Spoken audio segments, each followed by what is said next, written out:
You are watching Leicester Till I Die TV.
Watch us on YouTube. Listen on your favourite podcast platform. Or ask your smart speaker To play the podcast Leicester Till I Die. Hello, good evening, good day, good morning, good afternoon, good night, goodbye. Hello, how the devil are you? And yeah, it is a good evening, a good day, a good morning, a good everything. Oh my God, what happened last night? Where did that come from? I mean, we have been screaming out for a performance like that for absolutely ages, and we finally got it. It was quite funny because, as you know, I write for the bbc.co.uk/LCFC, and I wrote a thing that they normally put it up on a Tuesday, but they actually put it up on Monday night before the game, and I actually wrote that. It's not about the performances, it's just about the results at this stage. Good when you have both, though, isn't it? It's been a while. It's been a while. And you know what, Kate, we do sometimes have problem logging her in before and after the game, depending what the signal's like where she is. But, well, she likes a bit of karaoke, and she likes to sing about Jamie Vardy.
Oh, I mean, worth listening to and watching, Brad. I mean, what scenes at the end. I know, I loved it. Suddenly I'm thinking, am I watching Coventry or Leeds? I know. Well, it's funny that because videos started popping up from Leicester fans mocking Leeds and Leeds fans when they were posted in March saying that we were going to smoke, they were going to smoke the lead and we were going to chuck it away. And I ran, and you know, being a little bit psychopathic in my head, I went through the comments just for the lols, just to kind of mock some people for getting ahead of themselves. And I even saw some Leeds fans like a couple of days afterwards and more recent actually going back to the tweets going, you're jinxing it. Why would you say something like that? And I tell you what, Chris, if we're in a music mood, have you ever had a song that's just stuck on repeat in your head? You can't get it out of a loop. Can't get it out of my head. Yes, I have. Yeah. Well, you've just heard the Vardy rendition, and I hope you guys can pick it up, and I hope you hear it. I'm just trying to figure out where my speakers is this going to? Am I going to get a strike for this? No. Fatou is too nice to give you that strike because this has been in my head. YouTube are nice. yesterday, Chris, I was washing up after the game because I was in that good of a mood, and I had this just on one of the YouTube shorts. And on a YouTube short, you obviously have to scroll to get onto the next one, otherwise it loops. Well, for 20 minutes, all I heard in my head was this. We can't hear it, mate.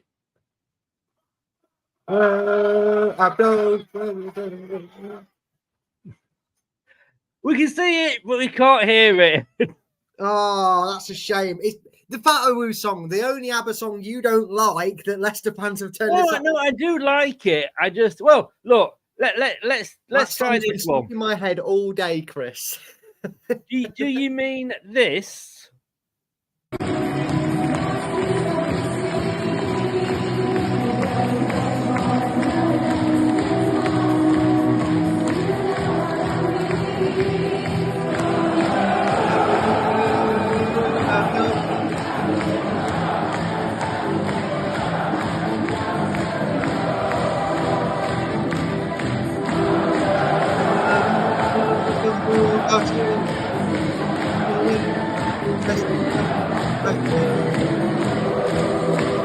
I need to learn the lyrics, but I love it. I do. If you told me, Chris, ABBA would ever be a Leicester song we'd love, I would never believe you. Well, I love ABBA. Well, I did until Kate started singing. Well, maybe.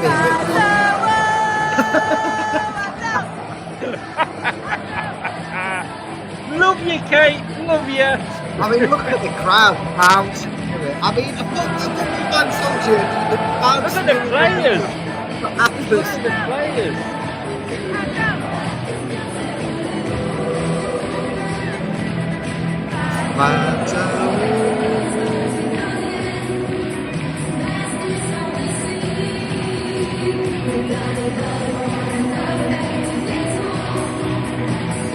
I'm just going to leave this on. I'm just going to leave this on.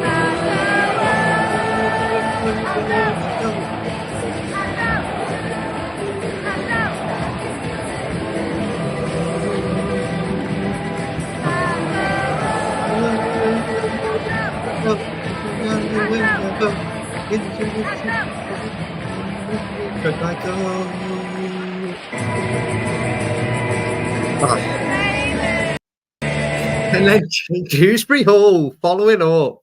Oh, should we have a bit of that?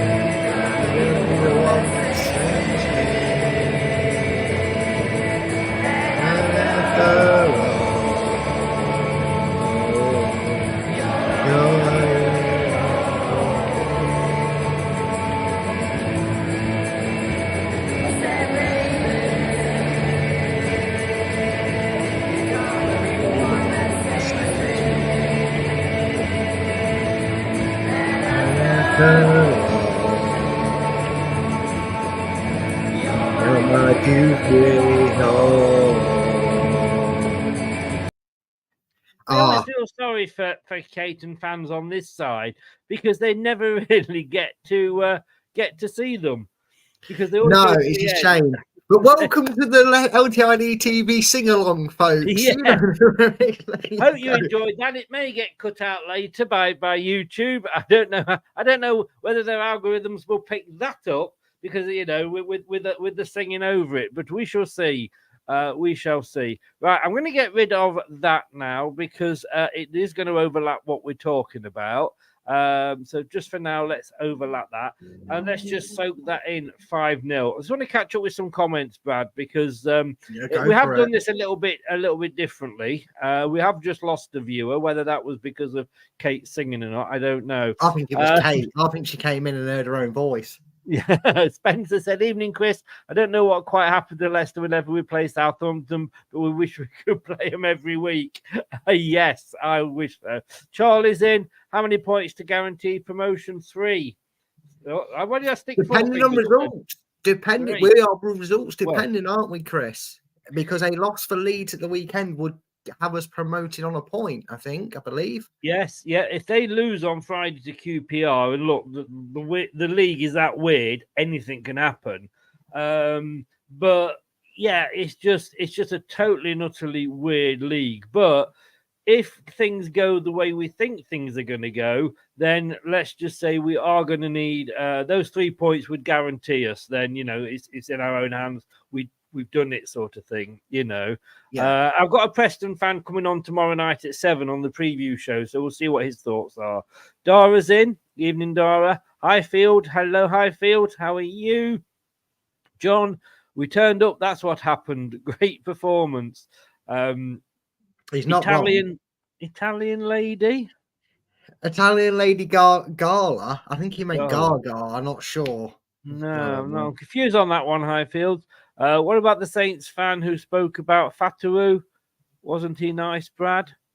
Oh, I don't know. John, do you mean the guy who retweeted it? I retweeted it. Go and check out my Twitter at Full Time Focus. I retweeted it because I think this person may not have been happy with Fatawu. You know, Chris, you're a parent. You know this. When one of your children really, really got you angry, like a bad school report, got suspended, or broken expensive bit of equipment, what did you do, Chris? As a kid, what's the one thing you hated to hear your parents shout at you, apart from swear words? It's your full name, isn't it? No, imagine being called your full name, your middle name's and everything. You know you're in trouble. Oh, do you mean like Bradley Perkis? Come here. No. It would be. I'm not going to give away my middle name because there could be people that try and use my. No, but I'm not going to know. But the full you get name. my point. Yeah, you're very right. Your point still stands, right? You know. As a kid, you've gone, oh god. Oh no, I used to get Christopher. I knew if it was Christopher, I'd done something. Oh wrong. yeah, you are in trouble when your Christian name's used through. And what happened is I saw a tweet that was sent my way by some lovely people, Leicester fans. And I decided to retweet it again, Full Time Focus. Go and check it out so you can see what I thought of it. And this guy basically put F off, F off, F off, F off, F off, Abdul Ishawawa Fatawu, F off, you little runt. But he didn't use the R. No. So I just basically asked him in a retweet, does he not like Fatawu then? He used his full name. He went full name for Ishara Abdul Fatawu. I was more impressed that he spelt it all right. It was brilliant. Yeah, well done for spelling it right. But I mean, that Saints fan, I think, does need to have a word with his manager really, and tell him to inject some life into the bloody team. I've seen the players in the changing room after. I've been trying to find the video to upload it to TikTok. All these videos that you see here, by the way, they are on our TikTok channel, LTiDtv on TikTok. They've been uploaded today, and extra ones as well, not just those three. There's the goal celebrations as well. Obviously not the goals. We don't know they're coming.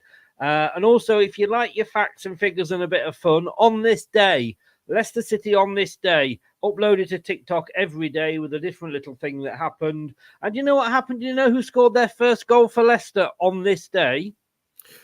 Their first goal for Leicester on this day. It would be probably, let me give you a bit of help because I'll give you the year. 1979. 1979. Well, it was way before I was born, and I would have to take a stab in the dark at the era and the age of the player potentially then. Birchnell? No, look what I'm doing. You're pointing to Mike. No, well, sorry, I'm pointing to me. Chris? No, I'll tell you. Gary Lineker. Oh, you can, right? I wouldn't have got that. You know what? They were the two players I had in my mind, and I thought they're about the same age, Lineker and Birch, and they were mentioning the Birch a lot after the match and all the things. So Birch will be happy you said that. Gary, I promise you, won't be happy. Do you know? I've actually, Chris, and you know this as a salesman. I've actually had the kind of awkward joy, and I won't say anything else on this matter afterwards. But I used to work in sales, as you did, Chris. Not the annoying person that knocks on your door, and I actually have met the Birch at his home.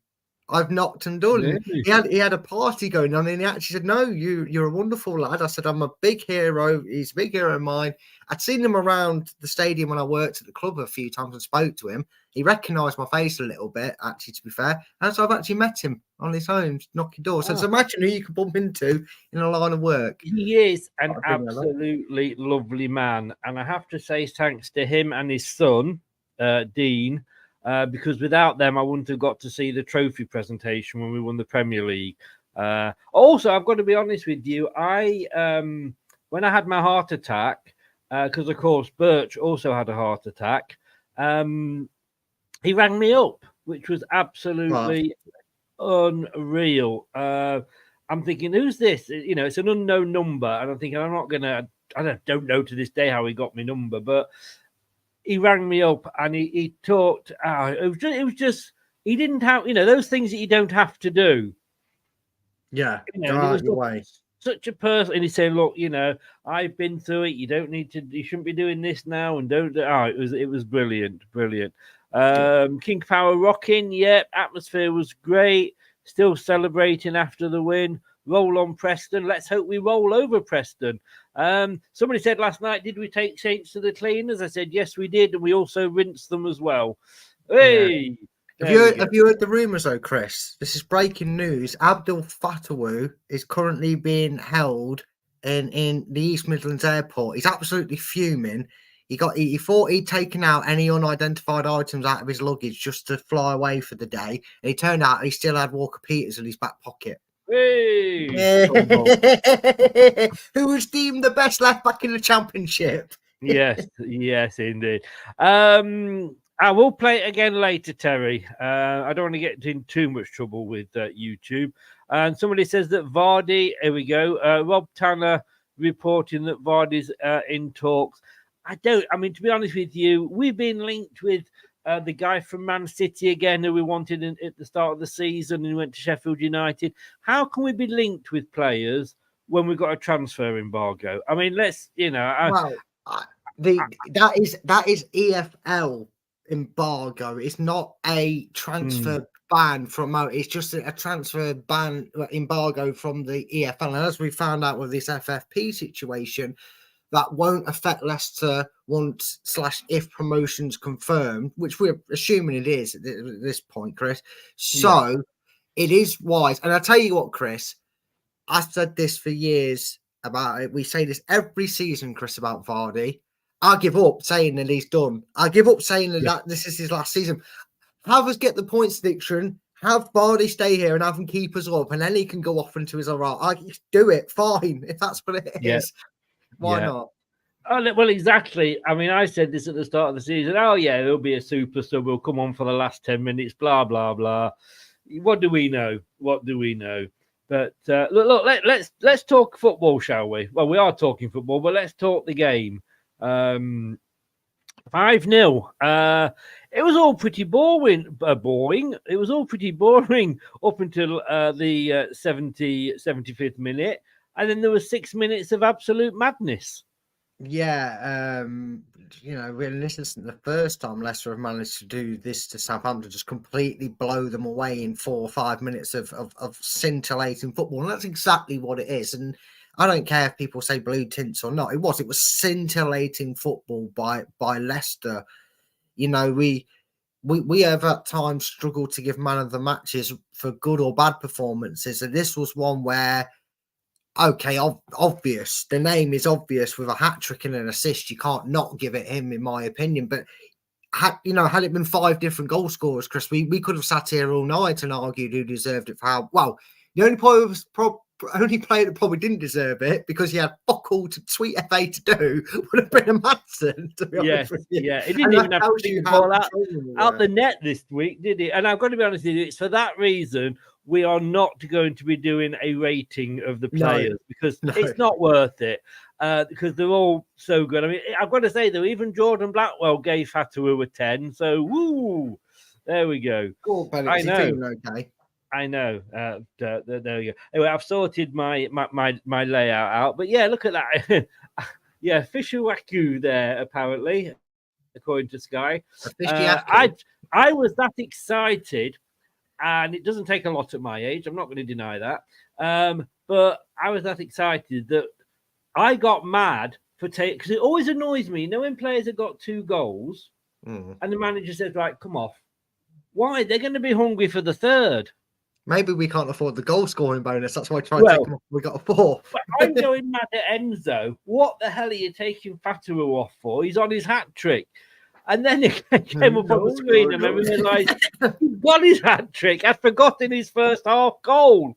I was that engrossed in the game.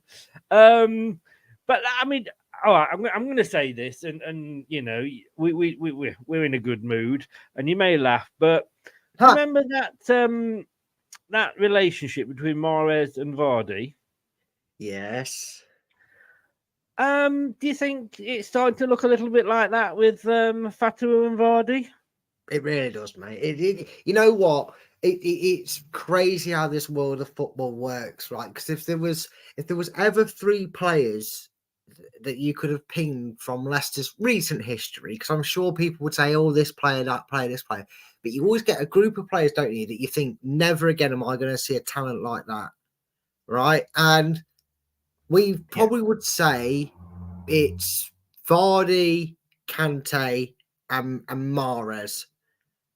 Now, if you said to me, Leicester in your lifetime, Brad, are going to replace them with someone as good as quality or as close to quality as possible to it, if you look at the list of failures, well, I say failures, one of them was harshly on the list, was Loopman, but the amount of right wingers we've gone through since Mahrez, and you said which position is going to be the hardest to replace, I would have said that it's damn near impossible to replace Mahrez, and even almost accepted that it's never going to happen.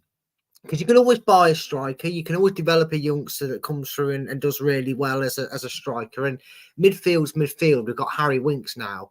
He's no one's ever going to go near Kante in that sense. But in terms of doing a good enough job, you know, Winks and Ndidi have been doing it for years. But by God, is that kid something else? Yes. I mean, I don't care how big and boastful it sounds, but if we get from, and again, I'm going to still say if, I'm not a Leeds fan here, if we do the job on Monday and we get promoted, and that means the deal for Fatawu becomes a loanee, I'm sorry, I don't care if you're Brentford or you're Arsenal, because I was going to say Manchester United, but they're a bigger joke than anybody. I actually wanted to name a decent team after Brentford. Not that Brentford aren't a decent side, but you know what I mean? From Brentford to Arsenal, they are not ready for what he will bring to that Premier League. No. They really aren't. The thing that worries me, as you said there, how do you fill Mahrez's shoes? We tried it, 4 or 5 different players. Lookman could well have been. We will never know. Yeah, he could fall into that. Put in a different category. Yeah, one that got away possibly. But we're going to have this problem with Vardy, aren't we? And we've already got this problem because we've got Daka and we've got Iheanacho. Both of those, you always think, well, these are the players that you think are going to step up. But then again, you don't know when Vardy's eventually going to step down. He'll probably be wheeled on a wheelchair and still score a header. But, you know, that's my worry. Everybody's going to get compared to Vardy. Yeah. Daka is now, you know. And how many of these players struggled because, you know, well, he's not a Mahrez, is he? And let's be honest with you, Martin O'Neill was the same. When, you know, how did you replace Martin O'Neill? Oh, he's not Martin O'Neill, is he? Well, he's not as good as Martin O'Neill. Fergie at Man United. You know, the difficulty is not just replacing them, but replacing with somebody who's good enough not to get compared to them. And that's, I think, is the problem we're going to have when Vardy leaves as well. It is, and again, every era of footballing supporters have that struggle where it's hard to replace a certain quality player. I mean, you could potentially argue that potentially Dewsbury Hall, who everybody forgot when he actually came into the team, was already 24, Chris. We weren't talking like Abdou Fatou, who he's 20 now, but he was 9. He was 19 when he came to us. Oh, excuse me. You know, that's your pizza, Domino. Again, you want to talk one-off one-off talents that will live fond in Leicester's memory. Maddison, probably him being so good and such a driving force and such a great player, and he is, you can't deny it. I know he's gone to Bottle Job FC, which is a strange career move for someone who wants to win titles, but we forgive him. You know, Dewsbury Hall probably had 2 years waiting patiently, you know, between 22 and 24 to get into the first team because of how good he is. And that's something we've got to expect. The only thing I hold out for with the striking department when Vardy does eventually say, no, enough's enough, I haven't got anything left in me to do it, you know, I'm sure it'll probably take his wife to talk him into it because he probably would play forever. I did actually say, and sorry to bore you, Chris, he reminds me of Jimmy Anderson in the cricketing world. 41 years of age. I mean, when we lost the Ashes 5-0 in like 2018, a lot of people were saying he was going to retire then when he was like 35, 36. He's still defying the odds now, and Jamie Vardy's kind of doing that for us.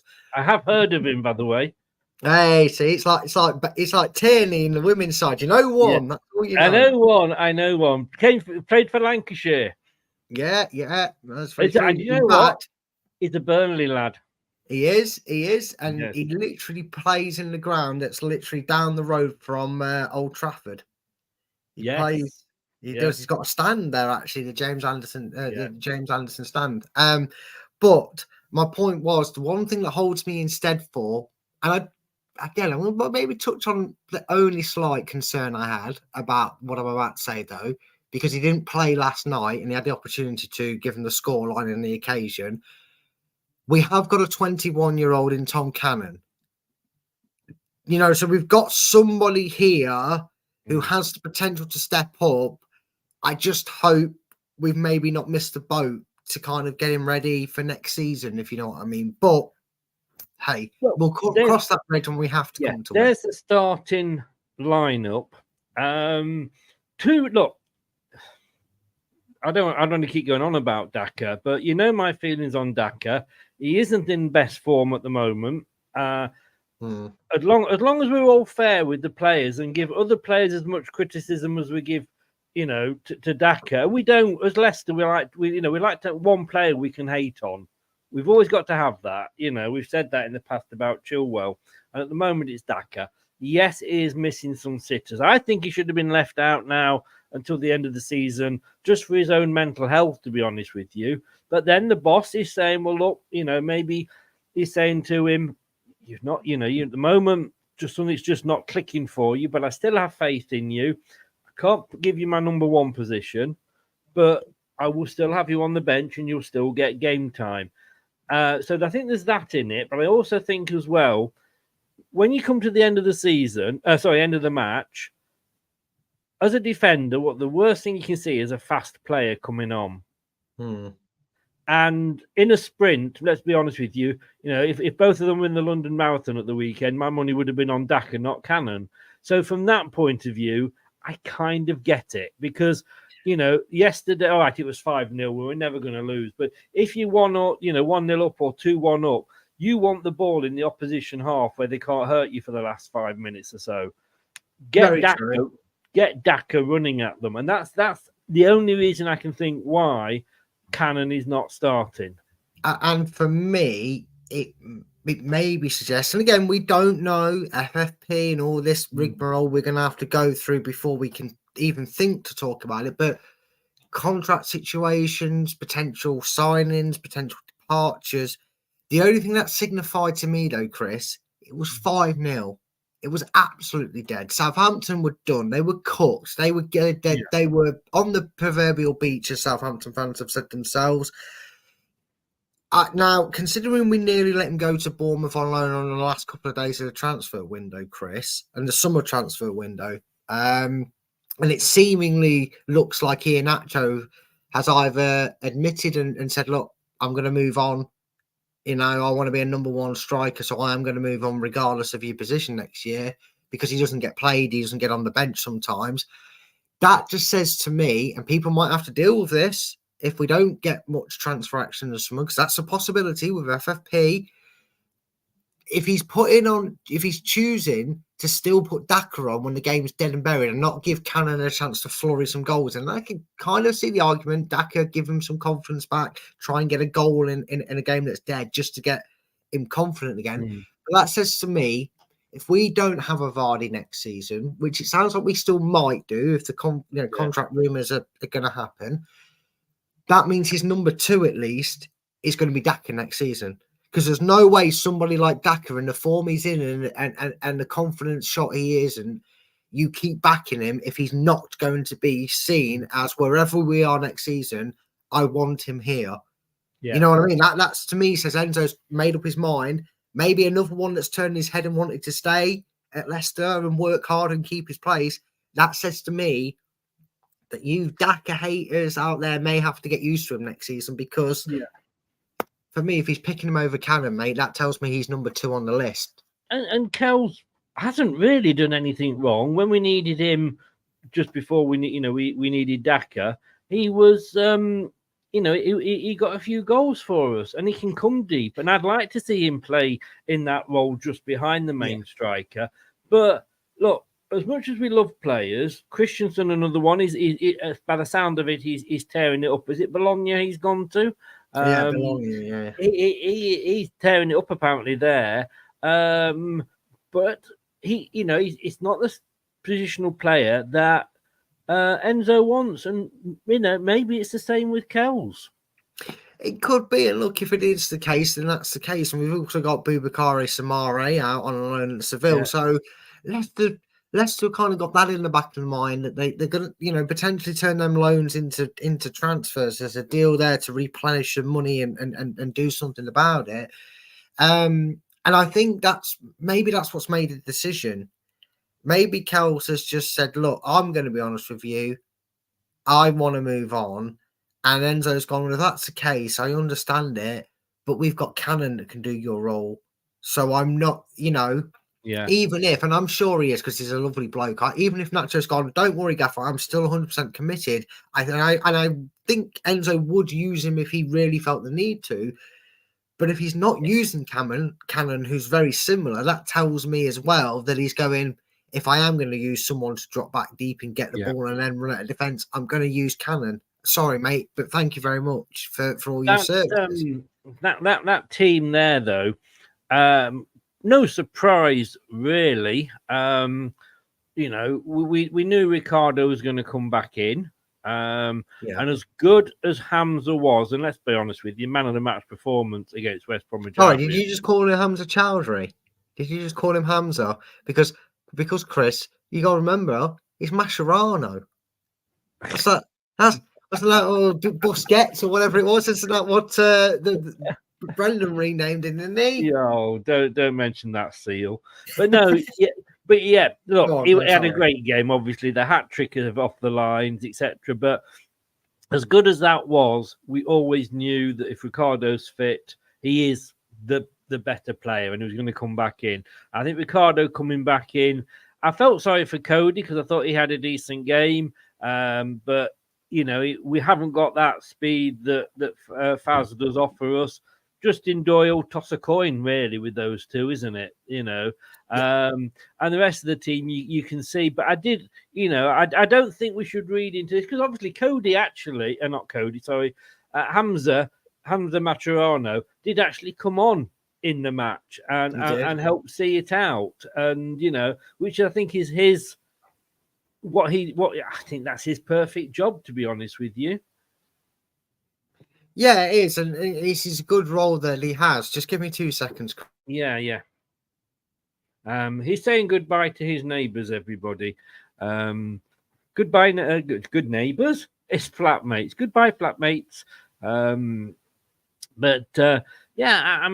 I think when you look at that, you would say that is our strongest squad. Definitely. You can't argue about it. But interesting thing is today that Russell Martin has come out and has apologised to the Southampton fans, as indeed he should do. Sorry, That's all right, no problem, mate. Southampton boss Russell Martin has issued an apology to supporters who travelled to Leicester after their humiliating 5-0 defeat on Tuesday. And I had a text chat with, a few messages with Jack from Matchday Vlogs, who came on our preview, obviously Southampton channel, and I sent him one, and I just sort of said, like, I wasn't being funny. And I think we all admitted that. No, thank you. Fuck off. Let's not mess around and be polite. Just do no. But I wasn't, I wasn't sort of sticking the knife in or anything. But I think we all expected more from Southampton. Yeah. Nobody, I don't think, expected that performance. And I just sent him a message saying, "What happened, mate?" Which I don't think was being awful. And he just replied, "Gutless from our boys tonight. Might as well have brought the towels on the pitch. They're so on the beach." And I'm thinking, like, whoa, that's a bit of a damning statement when your club last night, had they won, were still in with an outside chance of automatic promotion. Yeah, especially knowing that the win would have put them right on the coattails of Leeds, and they play Leeds on the last game of the season. Yeah. And I said this on the post match, in the watch along, and I said it to you backstage, didn't I, Chris? I was going through content as I do, and I just happened to stumble across the Southampton press conference before the game, and a load of like concerning tweets about it from Southampton fans. So I thought, I'll check this out because they can't be that concerned. And basically, without saying we are fucking resigned to the playoffs, he basically said that in no other words. And I said, that is damning, because if you hear that as a fan, you're going to the game going, great, he's already planning, he's already planning for the playoffs. And if you're a player and you hear that, we said this about Bellend, I'll do it for you, even though you don't have the button anymore. Last season, I said to a Southampton vlogger who was actually fair enough to him, brave enough, stupid enough, whatever you want to say about it, but he was brave enough to upload a video today after, talking about the match. And I said that press conference, I watched it, and it was very damning because it just sounded like Brendan last season for us. Say that. Yes. It's throwing players under the bus, excuses. I mean, I'm surprised he didn't say it was too dark to play football in.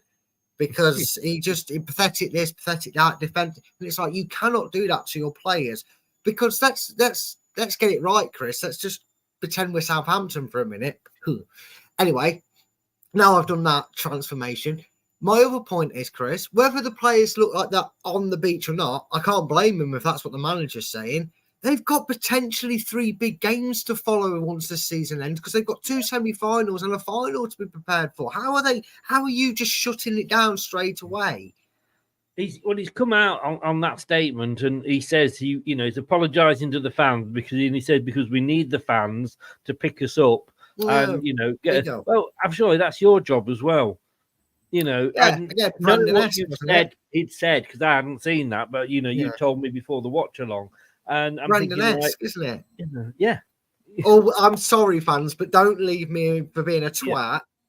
Yeah. And it's such a shame because he's been a good manager throughout most of the season. He's just niche, the mentality. And I spoke to Jack from Matchday Vlogs in the preview, and I said, what's your thoughts? And he absolutely loved him. Oops. He's going for a wander, folks. This is Brad live from Manchester. No, I just got up so I could shut the door because people don't want to be hearing our washing machine going round. It squeals a little bit, so in case yours squeals. Mine's like a mini earthquake when it starts spinning. But I've got he was saying how they love the guy, absolutely love him. But I'm going to be honest with you. I stopped myself. But I was when you go onto YouTube and it throws possible things for you to watch at you, and it came up this Leeds channel, and I looked at it and I saw, he was playing Leeds United Football Manager career mode. Okay, and I went on and he was playing Manchester United. Now, the funny thing was, he was 1-0 up and they just conceded when I went on. And I was so tempted to put a comment about, like, oh, you're going to get excited if you get topping this by 1 goal and things like that.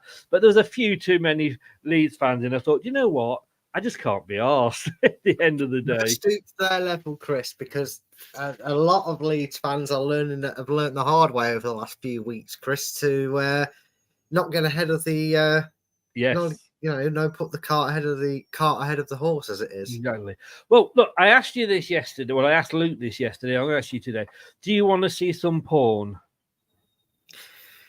Shh, my housemates are in. Put it on quiet. But go on, then. No sound. It's only. But this is okay. This Let me get off camera, and I'll just get myself ready for. This is true porn. There you go. Look at that. Oh, it's great, isn't it? And it's just. It's a lovely sight, isn't it? And like I said, Chris, Leicester could be looking at that again Monday. They're going to be looking at it Monday one way or another. It's just nice, isn't it? Yes. I just look. I'm in my early 60s, and I've supported Leicester as long as I can remember. It was the first, since I could support a team, I've supported Leicester. And you don't support Leicester because you want to be a glory hunter, do you? Certainly not from my age, anyway. And there's this thing at the back of my mind that keeps telling me we're going to cock it up. We're going to cock it up. I mean, when we won that trophy, which you can see behind me, Leeds have never won that, by the way. Yes, they've won the league, but they've never won the Premier League. All right, let's just get that clear. But during that season when we won it, when I was at work, I know I've told you this story before, I was sat next all season to a Tottenham fan. You can imagine the banter that was going between us, can't you? I say sat next to him, we were sat back to back, but,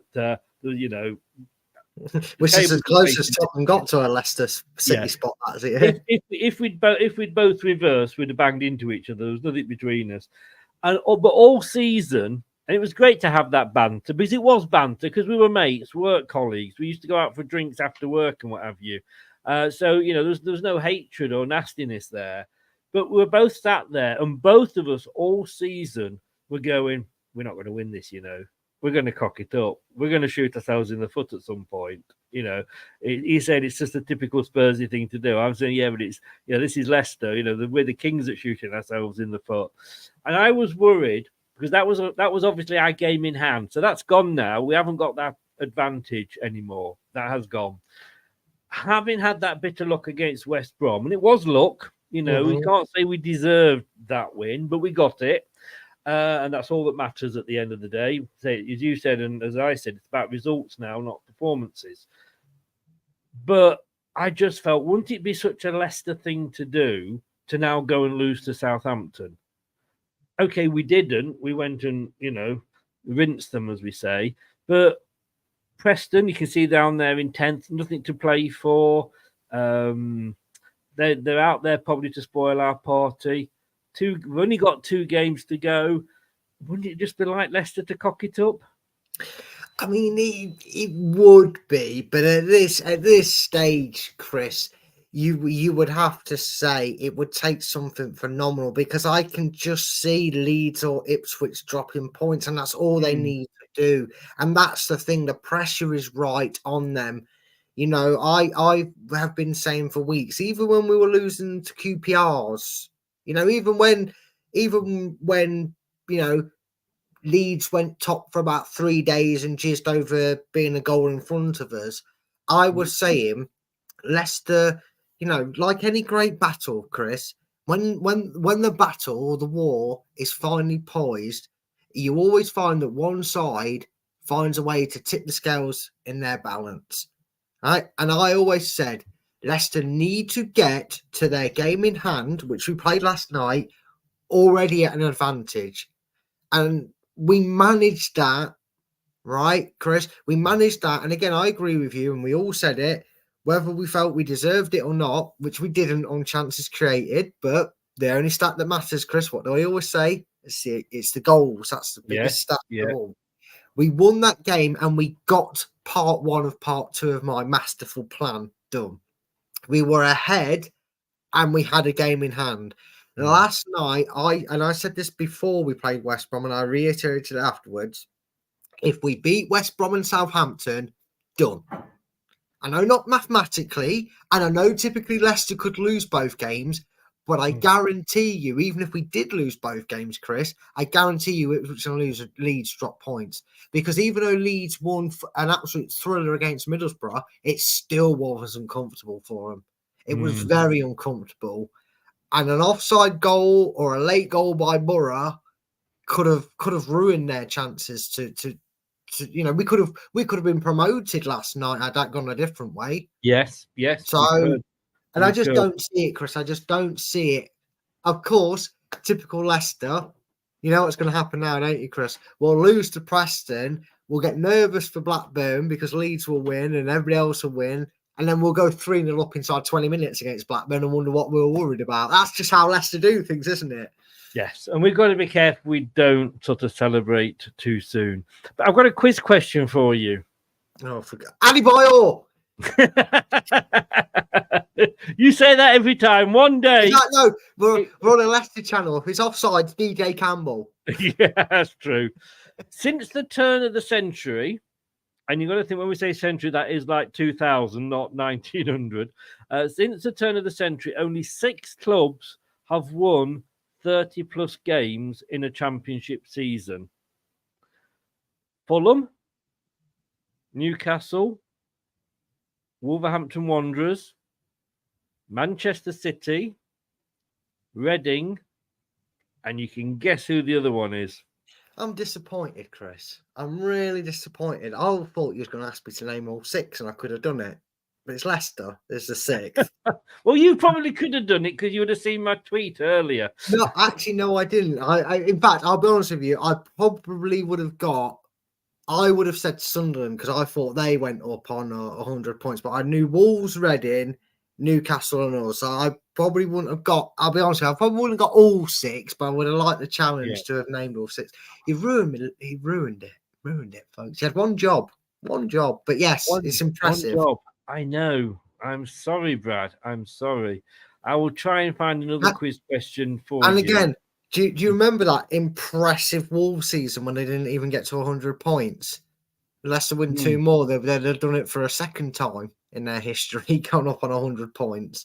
Yes. I still remember that Portuguese Wolves side that was so impressive and in awe. It was going to ruin the Premier League when it came up. So look, just look at that table. We're playing 10th on Monday. Leeds, actually, I mean, we could be promoted on Friday night if Leeds lose. I mean, I can't see them losing to QPR, but then they struggled against Middlesbrough, and QPR are still fighting for their lives. Yeah, well, I was going to say, if you had the other half of that table, you'd probably see that there is 3 points separating 5 teams. I would say, and I'm going to take us back to a horrible time, Chris, but it's actually very scarily similar to how it happened to Leicester. I fear, well, I don't because I don't really care for them, but Birmingham must be absolutely crapping themselves because, Chris, they played Rotherham at the weekend or the midweek game and they drew. They then played Sheffield Wednesday, an horrific own goal, and lost at home 3-1. Do you remember when we got relegated to League One and we played a certain side? Yes. And who was it we played right near the end of the season and got battered by at home? I think it might have been Sheffield Wednesday, wasn't it? Funny enough, it was. I remember actually listening to it on the radio, Chris, because the radio back then was doing I think they were following.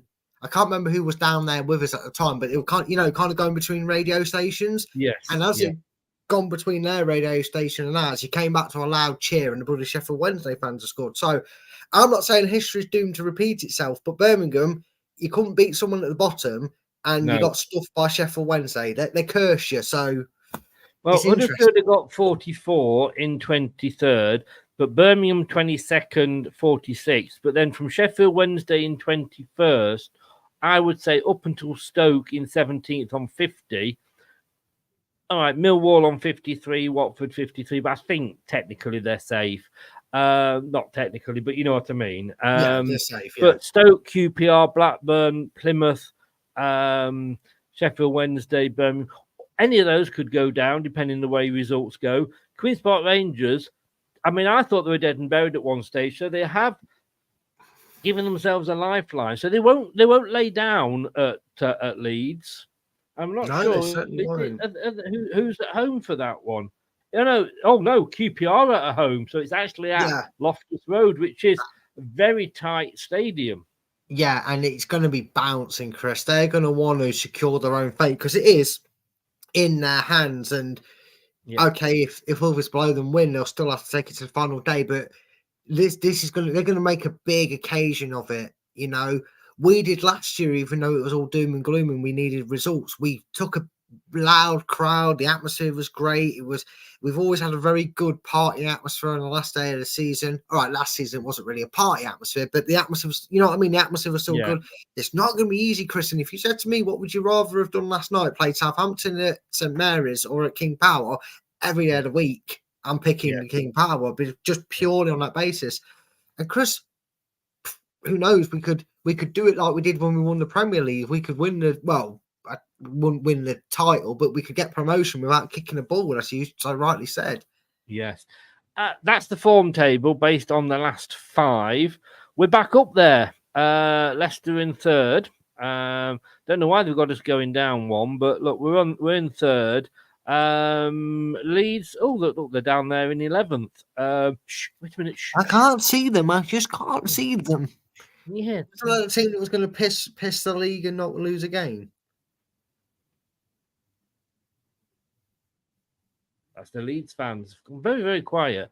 Yeah, they don't follow this channel anymore. I missed them. So, I mean, that's, you know, it's nice to see that we're back. Bristol City top. And what a weird division this has been. All I'm going to say is it's the only way Anthony's ever going to see anything top in his life.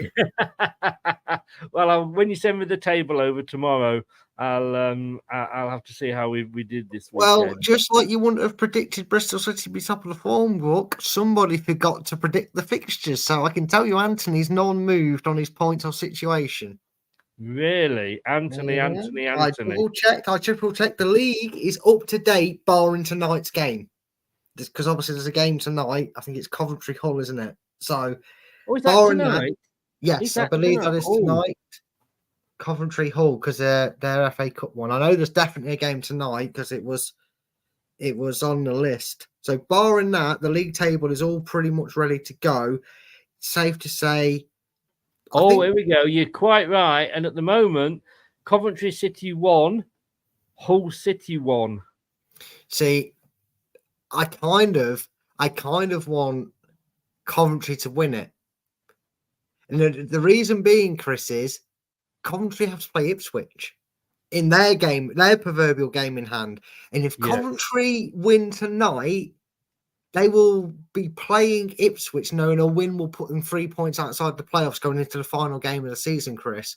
And that will be interesting because Norwich, I mean, unfortunately, they both can't win because obviously West Brom and Norwich sharing the same points. It'd be very interesting to see if going into that last couple of games. No, I don't know if Coventry can actually get into the playoffs now. They're on 63 points there. Yeah, 2 games would give them 69. There'd be 3 points off Norwich level games played.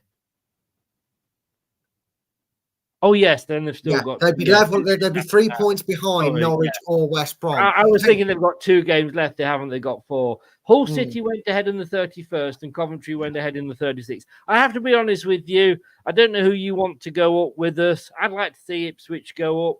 As I said the other day, the acronym AOLU. AB. Let me get this right. ABLU. Anyone but Leeds United. I want Southampton to go up because obviously I can go and watch Leicester then. But you know what? I say I don't care, but because Leeds fans came on here giving it the big Charlie, big I am, and Ipswich fans were nice and polite and stuck to their own business because they know what football's all about and how to have a bit of decorum about them. And the fact that they've gone from League One and it looks like they're going to go straight back up to the straight up to the Premier League. I hope it is Ipswich. I really hope it is. But Yeah. in terms of Leicester's situation, if they have to do it for the playoffs, so be it. If they play Coventry for their game in hand. There is the timeline for the game. 1-0 after 25 minutes. And whatever I did say, Dewsbury wasn't impressed with me. He did assist Fatawu with that first goal. They then had an injury in the 40th minute, but I think they swapped like for like. You can see there Stefan Mavididi chipping in with an assist for Ndidi, and it was a great header, in fairness, through the goalkeeper's legs. You're thinking, like, what's the goalkeeper doing? He didn't have a good night, the Southampton keeper. 64, Ricardo goes off, and I guess that was to defend not only just defend the 2-0 lead, but obviously that was his first game back, I think, for a while, wasn't it? So, you know, it was. I think mainly, like I said, then Vestergaard, who was everybody's kind of second choice for man of the match, got the yellow. Hamza then set up Abdul for the third goal. Hamza getting an assist. And then Fatawu setting up Vardy. Vardy setting up Fatawu. I mean, look, 6 minutes from the 75th. 74th minute, we were 2-0 up. The 82nd minute, we were 5-0 up. What a mad 6 minutes. I couldn't keep up with it. No, I could scarcely believe what I was actually seeing, because I mean, I kind of joked, to Lucas, you saw that RIP Southampton were going to smash them 5-0 after losing to Cardiff. But I never, ever really. I make silly predictions between my mates and that elsewhere because, well, you've seen what I am in the predictions league. Yeah. But I never, ever expected us to tear them apart. I was thinking, you know what? On a good day, I will take a good performance and a solid 2-0 win. But to just destroy them in 8 minutes of football, I mean, it was just, and that's why I said it was so good to watch, because you couldn't draw breath, Chris. By the time you kind of finished celebrating a goal and high-fiving your mates or whatever, and you settled yourself down and got yourself refocused, that's just scored again and again and again, and it just kept, it was brilliant. I mean, it was. I was actually having to do one of those goals, which I think was the Fatawu, the 5-0 one, and I was having to say, what's happened? I can see we've scored. Who scored? Who assisted? Because I was still writing down the Jamie Vardy goal. It was mad. I tell you, mad. Tell you what, Vardy assisting them when he could have easily rolled it in for his second of the evening. It just shows his unselfishness is still strong within him, doesn't it, yes, Chris? Yeah, like they said on the commentary, returning the favour. Yeah, definitely. That's what he was doing. Right, we're going to carry on talking about the game, but guys, please do this for me. Subscribe to our YouTube channel now and make sure you never miss another upload. There we go, all the way from America to do that. Right, that's the summary. Now here, this is interesting. Now I said this is done by, as you can see there, whoscored.com. So they're sort of neutral, but they're looking at the strengths and weaknesses. I have to be honest with you, Southampton didn't have any strengths. Which, yeah, I can see they're coming.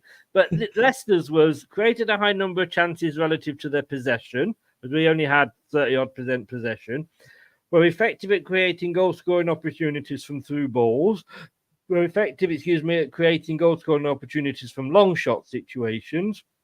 We're effective at creating goal-scoring opportunities from the flanks. We're creative at creating goal-scoring opportunities from counter-attacks. They could have just said we were effective from creating goal-scoring by farting. We were. And we were strong at finishing.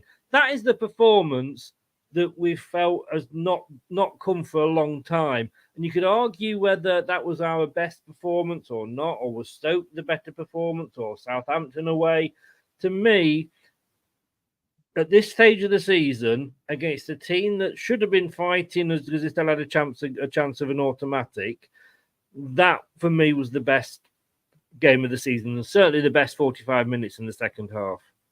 Oh yeah, by far and away. And look, I know people will say Stoke were the worst performing team, and some would maybe even argue Plymouth. They were pretty bad when they came to King Power as well. But for me, the reason I will say that this was the worst team to come to the King Power this season isn't just because of the scoreline. That's evident enough. You're only saying it about a team like that when you batter them. But for me, Chris, it's the expectation, isn't it? You know, okay, Stoke were terrible, but Plymouth were terrible. But they've been terrible most of the season. It's why they're struggling down at the bottom. Plymouth more expecting than Stoke. Stoke is just funny. But you know what I mean, Chris? It was more expectant for them to be poor, but they kept trying. Southampton, I don't know about heading off to the beach. I think they stayed on the beach in Southampton. They just did not turn up. I called it a non-performance by Southampton. And I'm sorry to any Saints fans that may be watching this, but I think that's being fair. Just call it a non-performance. But I tell you what I do love about that, and it makes me chuckle, Chris, because a few weeks ago it was Leicester that had no strength, wasn't it? I think it was the Plymouth game or the Bristol City game. Probably wasn't the Bristol City game because we did create some chances. Probably the Plymouth game or Millwall game. But it always makes me laugh when you bring this graphic up and one particular side has no strengths, because I don't know why. Have you seen the movie, the new Jumanji movies with with Kevin Hart in it? In that, for those of you that have, Chris, you can just get a book and ignore it for 5 seconds while I say this. If you've ever seen the Jumanji the Jumanji movie, I think it's the first one, Welcome to the Jungle, they bring up the stats because they're all supposed to be players in the game of Jumanji. You know what Jumanji is, don't you? Yes, yeah. They're in the board game and they're characters in the game and they bring up their stats, as you love. And Kevin Hart's has one where it's got like strength and weaknesses. And under weaknesses for him, it has strength. And he just goes, "How is strength my weakness?" I don't know why, because they've got no strength. It's like strength was a weakness for Southampton because they didn't have any. I don't know what. I want to ramble because I'm in a good mood, but it just, every time you say X team had no strengths, I'm like, strength is my weakness. It just went off in my head and I had to voice it. Yeah. Sorry. They were poor. Well, we lost possession often, and they're struggling obviously to put a weakness down for us. Saints were poor at finishing, and now this is going to be some. And I know you're not a huge stat fan. I don't know why you do this show with me, but there's going to be some interesting stats later when it comes to shooting. They were caught offside, committed a high number of individual errors. I don't know. You can just see. I won't read it all because you can see it's up on the screen there. The goal attempts. This doesn't really tell you the full story, so I'm actually going to go over here to the BBC. We had 17 shots. You're just checking the stats. Sorry, you're doing stats. Are you still doing stats? Sorry, mate. This whole show is a stat show, mate. I know. I said last night when we had a chat after we finished eulogizing about how good Leicester were, when we came off camera and I said to you, "Do you want to do a post-match review?" And you went, "Oh, yes, please." I'm thinking like, but it's stats, Brad. I know, but I'm only jesting anyway. I just like to get my revenge review when I go on a ramble and you pull a book out on me. I know you do, and I wasn't letting you get away with it. But look, we had less possession. We only had 33.8% possession. But look, we won the Premier League with the lowest ever possession of any team. But despite only having 33% possession, it's what we did with it. We had a third of the possession, and yet we had 17 shots to their 7. 6 of those were on target. They did not have a single shot on target. They obviously didn't count that halfway attempt where they tried to catch Mads out and made themselves look silly. They had 3 shots off target and 4 were blocked, but not 1 shot on target. If that had been the other way round, let's play role reversal. That had been the other way round, I'd have been fuming at Leicester. Well, we had it last season, didn't we? In fact, a couple of games. We had it earlier on in this season as well.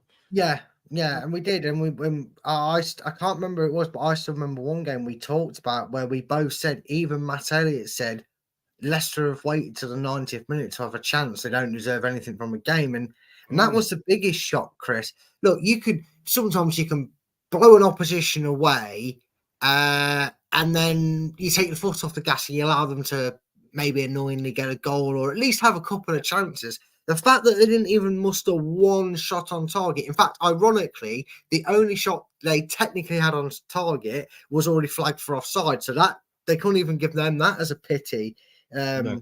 in a sense. And that again is more damning because if they'd have come here and gone, look, it's going to be difficult. These are top.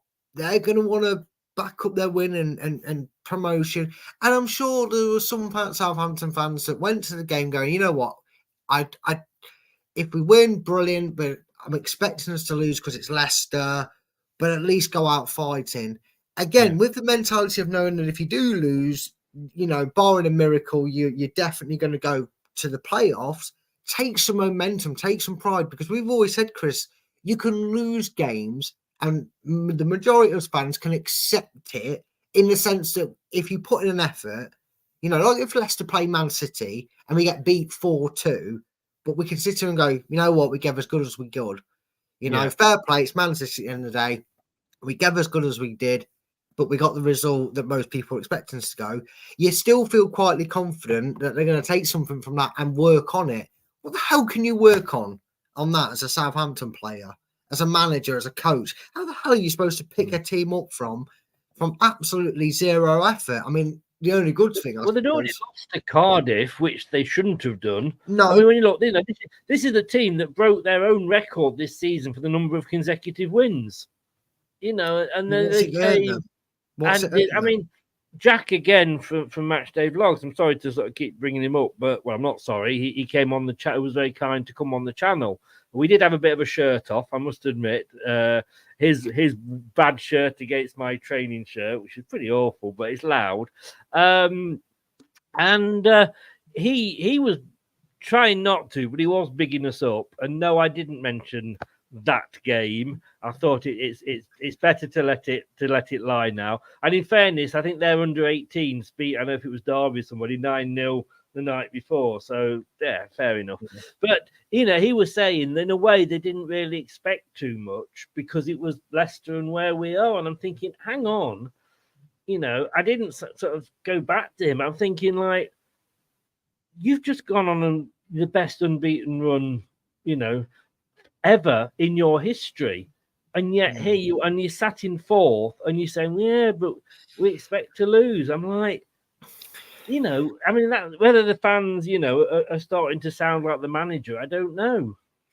I don't know, but there's two things that you could probably equate that to. One is natural, the other is actually concerning, and I don't want to dampen it, but the first one, I'll get the obvious out of the way, is they just lost to Cardiff. They're as deflated as anybody. They probably feel that's blown the opportunity.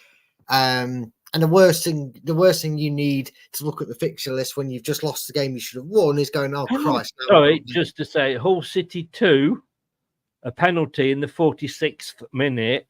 Hull City 2, Coventry City 1 at half time. Oh, well, I did say that maybe I have actually gone for a Hull City win, so that benefits me in the predictions league. But because I did say the FA Cup, I don't think a lot of yous in the predictions league thought that they might be hungover from their semi-final. But anyway, it is what it is.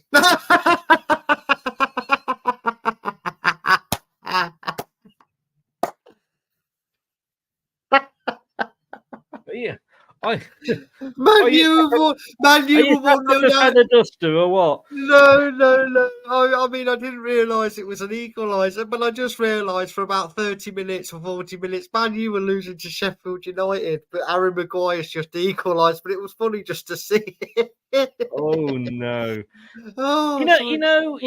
Just a sidetrack. When they signed Ten Hag, that he was going to become 11 Hag. Wow. I think he's 2.5 Hag at the moment, isn't he? Yeah. Well, yeah, it is. But anyway, going back to No, something. no, serious. you're allowed your moment of pleasure for that. Yeah. Oh dear. Sorry, just seeing it pop up. I mean, Harry Maguire has just equalised, but they popped it up because I've got the Everton Liverpool game on below because Everton are winning, shockingly. But going back to Southampton, one thing that concerns me, Chris, and I don't know, maybe I'm just trying to read too much into it, and maybe I'm taking the shine off how impressive Leeds, Ipswich, and Leicester have been collectively as a unit. How do you not romp a league when you go undefeated for 25 games? Because then I'm sorry, right? But if you go undefeated for 25 games and you've not absolutely trashed the league, I think Liverpool did something similar or close to it when they did it in the COVID season. Man City have done it numerous years on times gone on, many an unbeaten run. They won the league. You know what I mean, Chris? I mean, okay, Leicester went on decent double figure runs when we won the league. We only lost 3 games, so we obviously went on quite good runs in the Premier League. Is it not actually concerning that this guy can obviously manufacture a result, but they obviously didn't churn out nowhere near enough wins, Chris?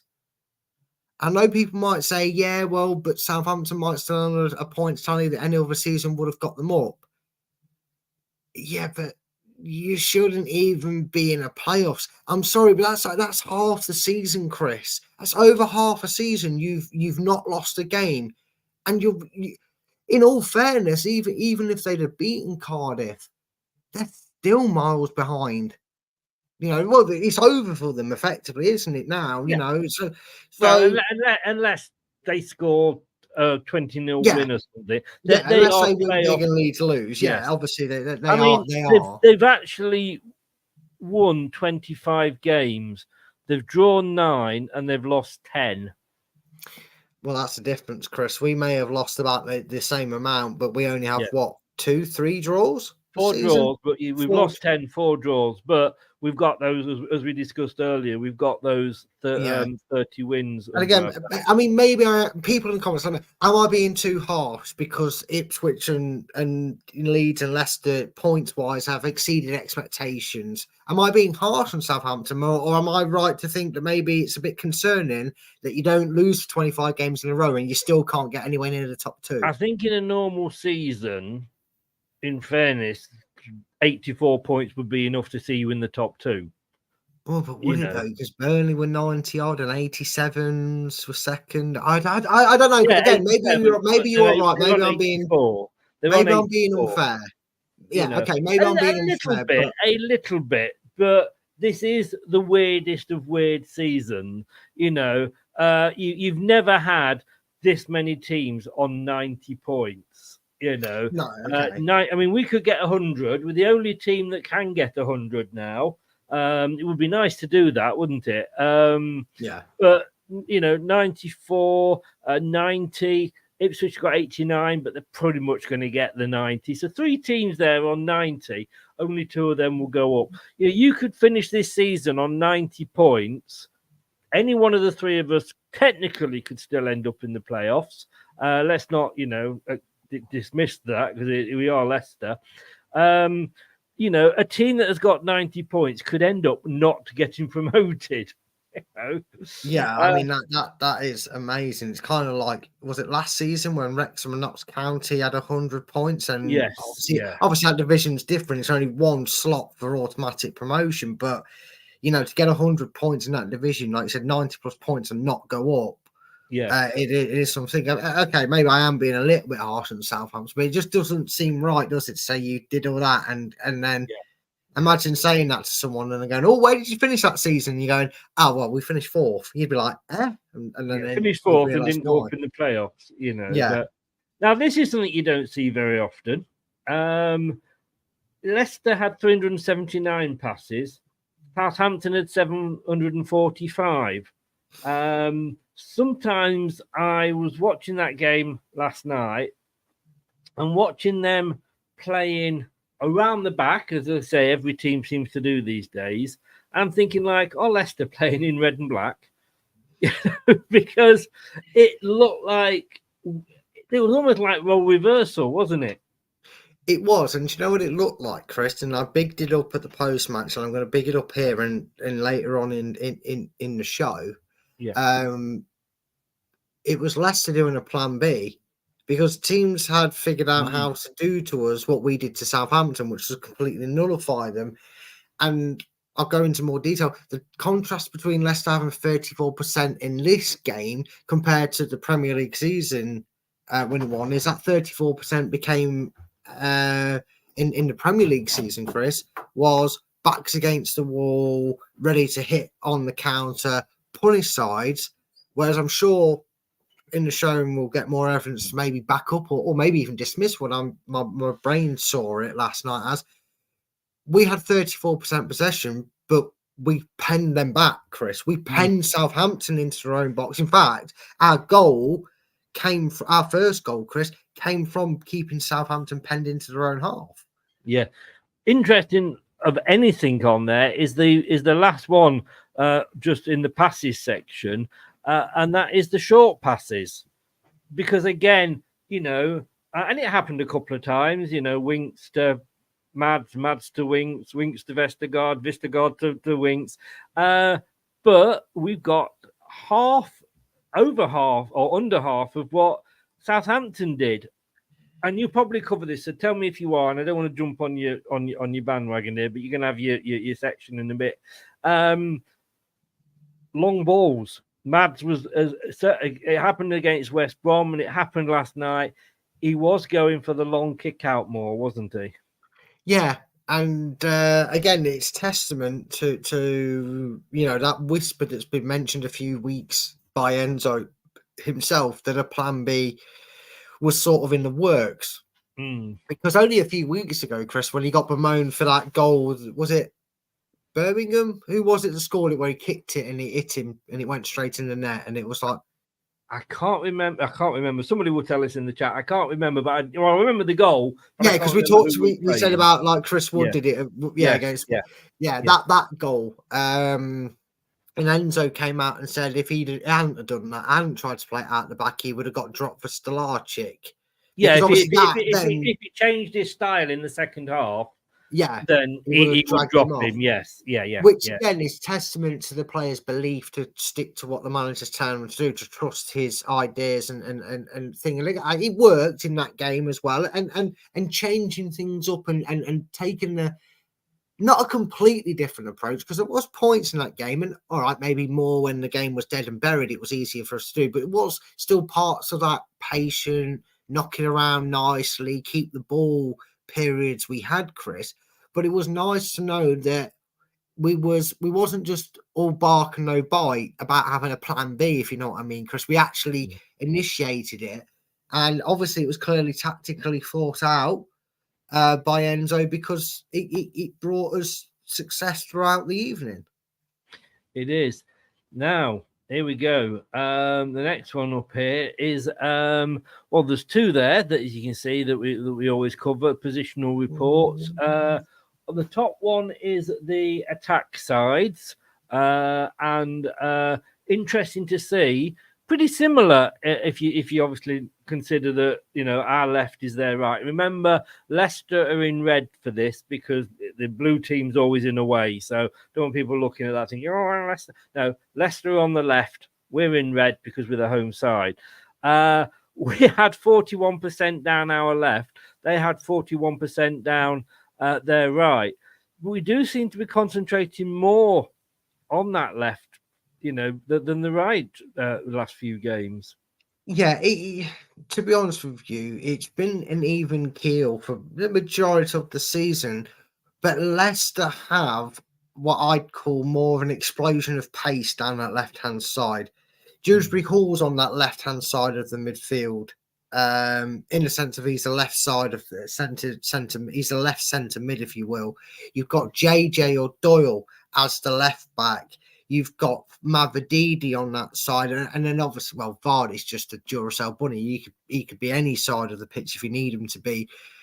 Whereas Leicester kind of can build quickly and break in numbers down that side. Down the right, it's very much spring the trap, give it Ricardo or Fatu, and watch them do what they do best. So I kind of get why the over the season the percentage has become a bit more lopsided towards the left-hand side, but it's far better than it was against, I believe it was Plymouth, where we had 0% on the right side, didn't we, Chris, at one point? We It had was pretty 0% low, down one yes. side and very little down on the left. So it was good to kind of get that balance back again.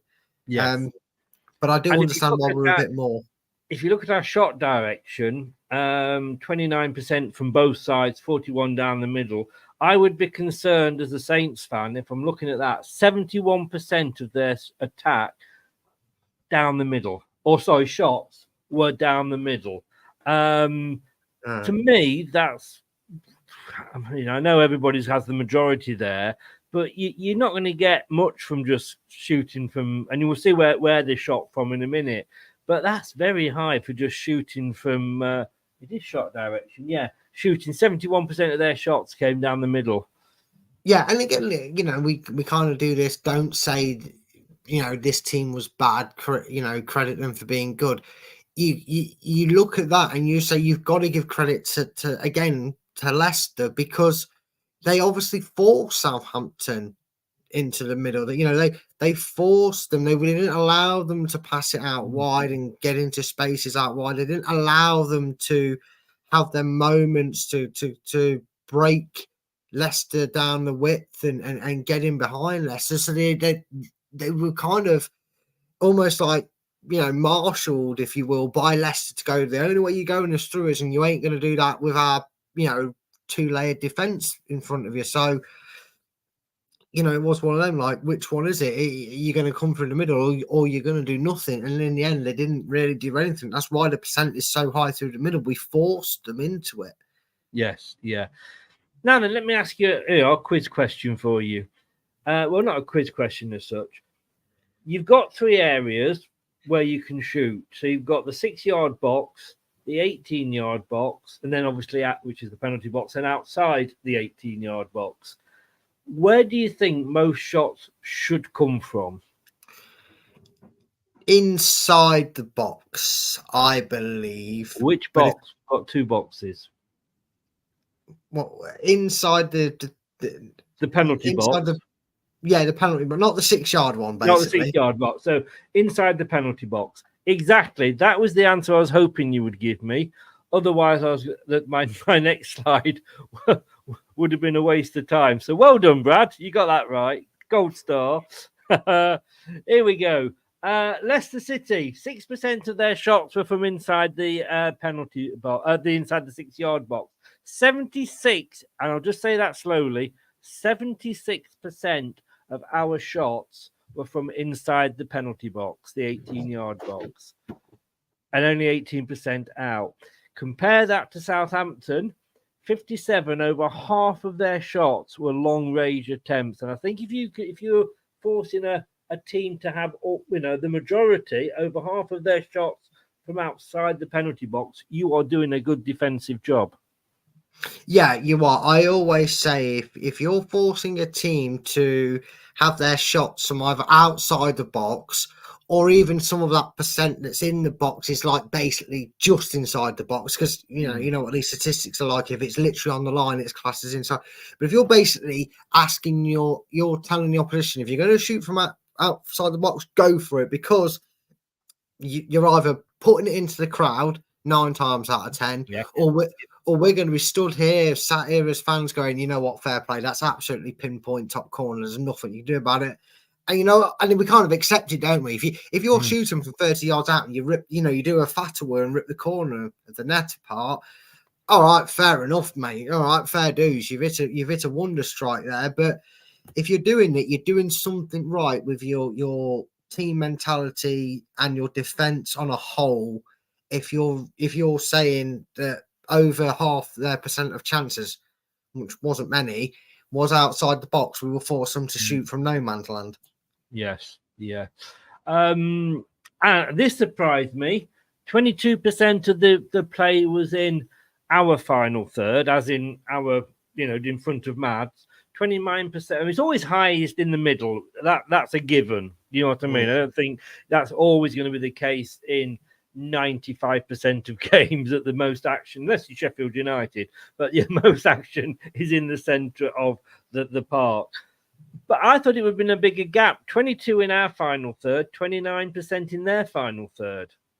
The thing is, though, Chris, is when we attacked, Southampton led us attack. They eased off us, and you know what, Leicester are patient, Chris, very patient to do it, especially in the game situation where when we were 2-0 up, 3-0 up, or in that situation, Chris, where we're in a commander position. If you're going to back off us, we've heard it said before, and we've seen it by the way the players do it, Chris.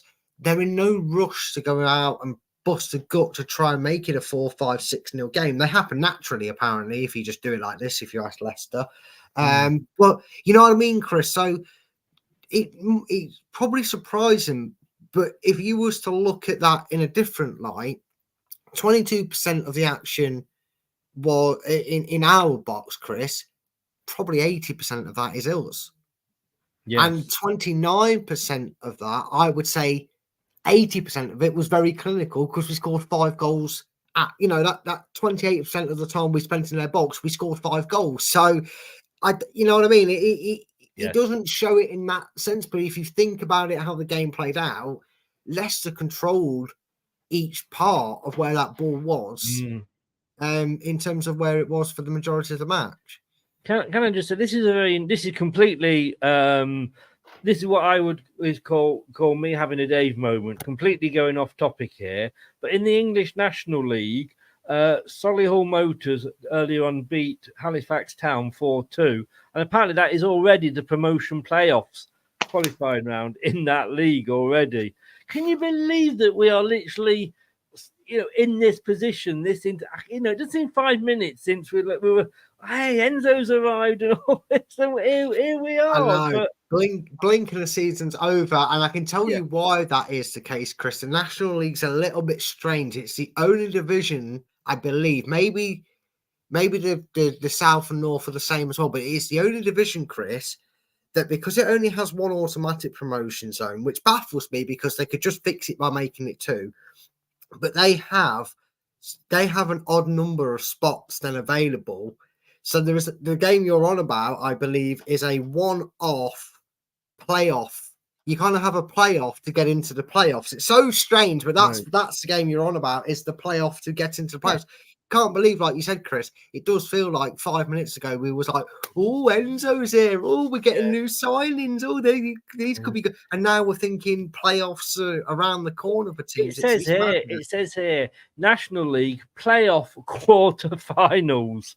Yeah, who has a quarter-final in the playoffs? That's something that the Premier League would do to spice things up for the big clubs, isn't it? Yeah. So according to the National League, Chesterfield are promoted. Congratulations to Chesterfield. In a way, I'm pleased to see them back. They've got a bit of history. Second and third, and I don't know where this is where it gets me lost, is Barnet and Bromley. And then you've got Altrincham, Solihull Motors, Gateshead and Halifax in the quarterfinals. And I presume the 2 that win that will go on and play Barnet and Bromley in the semi-finals. Yeah, that's how it works. You have basically, I think whatever it is, you have six will play 7th, and then you'll have the semi-finals will be how it usually is, and then it's so strange. It's so bizarre. There's some, and I'm not going to say, I'm going to say big teams. York finished 1 place above the relegation zone. York City, who used to be a league team, they finished 20th and they got 53 points, and Boreham Wood underneath them in 21st, and because 4 go down, got 52 points. Also you'd got not going up, Hartlepool in 12th, Rochdale in 11th, Oldham in 10th, Southend in 9th. I mean, weird. And you've just mentioned Southend, Chris. I remember. I don't know. I don't think it was a season. Well, they were a championship club, Southend. We actually played them as well when they went down, because them and another team that you didn't mention there that are in the lower league. So, Chris, Scunthorpe, Chris, in 2009, we played them in 2000 in the 2009 season when we were champions of League One.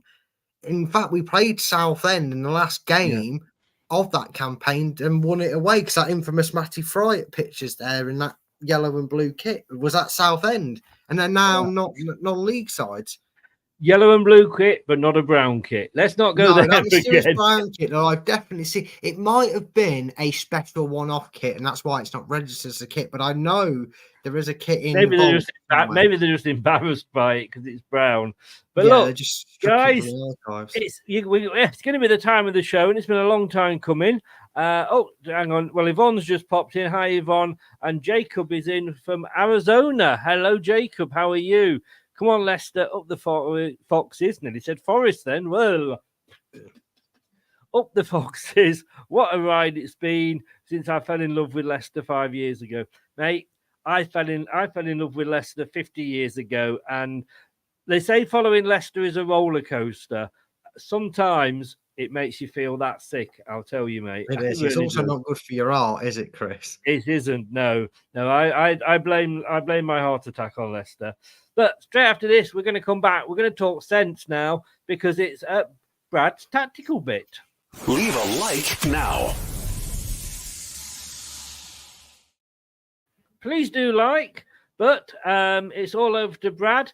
I've got a couple of heat maps for him. Take it away, Brad. Well, I'm going to talk some tactics to you now. I thought we've mentioned it in the show. And but you know what? Before I get started, I'm going to do a B&Q trip as Chris. If you think I've talked any sense when I talk tactics in here, and you agree with what I say, you've got to do me one solid favour. Click the link down below to LTiDtv 2. Go over to that channel and hit subscribe for some lovely content over there. It's women's football, but it's Leicester City related, and we have a Leicester quiz in there. Let's see if I can do my job and earn your subscription. Because tactically, Chris, we did something that we as Leicester fans have been crying out for about 3-4 seasons now. The bellend said it, but he never delivered it. And that was a plan B. And that, Chris, was exactly what we saw. When it comes to a plan B, your mind goes to changing the formation, changing your style of play. Everything's got to change, and nothing can stay the same. But what Enzo's showing us is you can tweak little things and it be a plan B because it works so well. You know, West Brom came coached, prepared all week, 2 weeks, however long they prepared for us. They prepared for us on the basis that we were going to pass the ball around the back. We was going to be slow, methodical. We was going to build the game up. And we didn't. And yes, it was a more heart and mouth game. And yes, it was a game where we rode our luck at times in terms of giving away chances. But you saw in the West Brom game that they were doing things different. Mads was trying to get the ball out wide to Fatawi quicker. We were trying to spring that trap a little bit quicker on West Brom. And last night, Southampton maybe looked at it and went, oh, I love you too, mate. Thanks very much. I love that, mate. But for me, Southampton must have then looked at that and gone, actually, what Leicester do we prepare for? Because they've just shown signs that they actually know how to mix it up. And it's something me and Chris and you guys in the comment, put your hands up and admit, we thought would never happen because we were too predictable. It was the same Leicester and it would never change. We've been promised a fortune of millions and it never happened. But last night we saw it, Chris. Balls, put out to Fatawu on the counter attack. Springing the press straight through the middle. We weren't playing balls to Dewsbury Hall's feet or to Winks and Mads to Winks and Mads to. We were giving the ball in front and letting them run and charge at it. And most notably, if anything showed Leicester's change in tempo and ability to mix it up when things aren't quite working or they need to mix it up because they want to catch opponents off guard, like West Brom were in a game at the weekend, Chris. The fifth goal, Vestergaard huge Danish bloke who I've never had an issue with being at this club. Always liked him. Right, Chris. Yeah, right, mate. Yeah, I was always, how dare you try and offer him out on loan, Brendan? Scum of the earth, Brendan. Never said anything about it. But anyway, my point is, Chris, that goal, and I know it was 4-0, Chris, he toe poked it 30 yards forward, and it wasn't a panic clearance. It was almost as if he went, off you go, and the Greyhounds were released out the traps. Because what happened, Chris? We flooded forward. We had a 4-on-2, and again, Southampton, maybe you can say this, and that, but that's what I mean. We saw the occasion, we saw where Southampton were, and we just knew if we could get that ball forward, the players in front, I trust you to do your job. I trust you to chase that ball down, run at it, and spring the numbers game on Southampton. I love Sheffield United. You know what? Give them enough points to stay up. It's worth it just to embarrass Man United. In fact, if you beat Man United this season, 10 points to Gryffindor. That's what I'm saying. You know what I mean? Anyway, my point is, we did things differently. A couple of the goals we scored, a handful of the goals we scored over the last 2 games, Chris, we literally were playing a 30-yard pass to Fatawu or a 30-yard pass out to LTiDtv, and we was a 3-on-3. We was a 4-on-3. We were higher up the pitch. We pressed quicker. We got the ball into dangerous areas quicker. We did not allow teams to get players back, because when we've done that, Chris, what normally happens, the momentum goes, the crowd can sense it, and JJ goes back to Winks, and Winks goes back to Madsen, and the Madsen fact, and it all starts again 900 passes later. But what we saw in the last couple of games, Chris, and what we saw very well in all its glory last night, was let's have the ability to pass you to death, but they also still have that key knowledge to know that if you just wait and if you just see this opportunity, Leicester can go bang, bang, bang, bang, bang, goal. And for all those that criticise Enzo's way, you got the perfect mix of smart, intelligent football thinking with the terms of what they did with the ball and what they did off the ball, Chris. Because another thing with the heat maps, I guarantee you, heat map of where Southampton, as you can see here, Chris, we've got Leicester on the left and Southampton on the right. Now, Southampton's heat map, Chris, you can see there, not only, all right, the majority is in the middle of the park, but it is very scarcely, does it get into Leicester's half, and there is some big red dots, especially in their own box, Chris. There is some huge red dots that said they were pressured into keeping the ball there. And game management wise by Leicester. That red section in the middle, the big red dot, only just tipped over into our half. And exactly my point, Chris. Leicester, the difference between the counter-attacking Premier League winning season and 33% football, and Leicester potential Championship winning 33% winning football, is that would have been the complete opposite, Chris. We would have had all their red heat map would have been in our box, around our box, but not really doing anything with it, and unless springing the trap. Whereas yesterday, and again more when the advantage came to Leicester by i.e. Fatu's first goal of his 3 he scored, Chris, we pinned them back. We let them have the ball. Like you said, we flipped the script. Southampton and West Brom over the last few days have come to the King Power expecting Leicester to let Leicester have the ball, frustrate them, keep them 0-0, sucker punch them with a goal, we'll win the game. Leicester went, no. If you think, okay, you don't think we know how to undo our own plans. This is what we've been working on in training. Surprise, motherfuckers. This is what we do. We go, okay, Southampton, we're 1-0 up. You have the ball. And that's what it caused, because Southampton couldn't get out. It was like being in a rush hour traffic jam on the motorway, because they were chocked and forced to stay in their lane. Leicester put them in their lane, and that's what won us the game, Chris. And that is the best example of it. And I'm really glad that the heat map really shows that is the difference, because the heat map would have been the opposite in the title winning season. You'd have looked stupid if it didn't show Very that. stupid indeed. I wouldn't have been so smart as the way you put it. And I don't know if you got the chance to do it, Chris, but we could sing his praises all night. In fact, we could have done this whole entire show on this man here, Abdul Fatawu. And we sung his praises in the game, and I'm not going to talk about his goals. They are what they are. But there is one thing. I'm going to make a very, very bold statement here. And he's done it. What a legend. What a legend. He managed to get his personal heat map here. You may be thinking, Brad, you don't want to sing his praises. Why do we want to talk about one player's individual heat map? I'm not saying in terms of technical ability. Remember, there's still a couple of difference between him and Mahrez. That's the player I'm comparing him to. And I'm what you're thinking, whoa, Brad, come on, don't do this. Don't put him in the same bracket yet. It's only one season. Couple of facts for you. When Mahrez got here, he didn't get into the team. Knockout was ahead of him. He could not get into the team. When he did get into the team and he finally settled, the one thing we always said about Mahrez is, well, you're going to have to sacrifice his defensive work and pick up for the slack on that because he's got to do it all up top. We'll let him focus on that because he's a donkey at getting back, and the other players will have to just equate for that.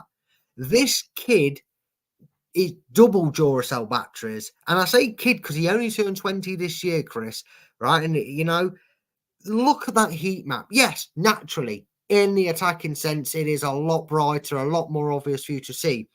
But look at the ground he covers in that defensive side, Chris, and he doesn't shirk it. Look, it's in the middle. It's even over to the left when he is needed to cover players. He covers the ground and he puts so much effort into not shirk. He does not shirk his responsibility. And I would not be surprised if to a degree, Mavropanos is the same. But the reason I want to say, the reason I got to focus Chris to focus Fatawu for me is not just because of the performance and the goals, which are great. It makes it easier. But I have been singing Fatawu's defensive work for weeks on end. And I think you need to see this, guys, to see just how impressive. I will say this now. I'll do a nipping for you, Chris. I will die on this hill. He may not be as skillful as Mahrez, but at 20 years of age, this guy could be better than Mahrez. He really could, Chris, just because of every added extra he gives us. He's a defensive, and he's not a scrappy defender. He's not a heart-in-mouth defender that makes you go, oh, God, please don't track back. Fatawu, you're going to give away a penalty or worse, get yourself sent off. All right, Cov game aside, he has actually done that. But, Chris, this kid, honestly, forget the flicky-dicky step overs, take that out of the game. He's already feeling like a more exciting prospect. And like I said, instinctively, I'm getting this gut feeling. And I hope I'm not proved wrong. In 5 years' time, people will be saying, this guy pisses all over Mahrez. Yes. That is my ultimate take from a player's individual and how I thought, there's no I in team, even if you're dyslexic. And for those of you who are, I know it's a suffering thing to have. Trust me, dyscalculate and dyslexia is a thing of mine as well. But you know what I mean? If you wanted a performance that was testament to this squad as a whole, Chris, their effort, they never say die, they're never going to give up, they're going to put the heart on the sleeves. We said it about Chowdhury and his performance against West Brom. Say it about Fatawu for the majority of the season, Chris. Yeah. He's not always had his best game. Times. And it's really hard, but hard in a nice way. Because when I'm doing the commentary, you can get players mixed up, and and I am saying it like it's Ndidi at the back defending, but no, it's Fatawu that's run back, and sometimes Kate said, in one game he was our best defender. Yeah, he was. And sometimes I think actually in the West Brom game, he was determined to get back. And I think he lost the ball and he was determined to get back and make up for the error of losing the ball or getting the ball taken off him. He actually clattered into Ricardo as well as their player to give away.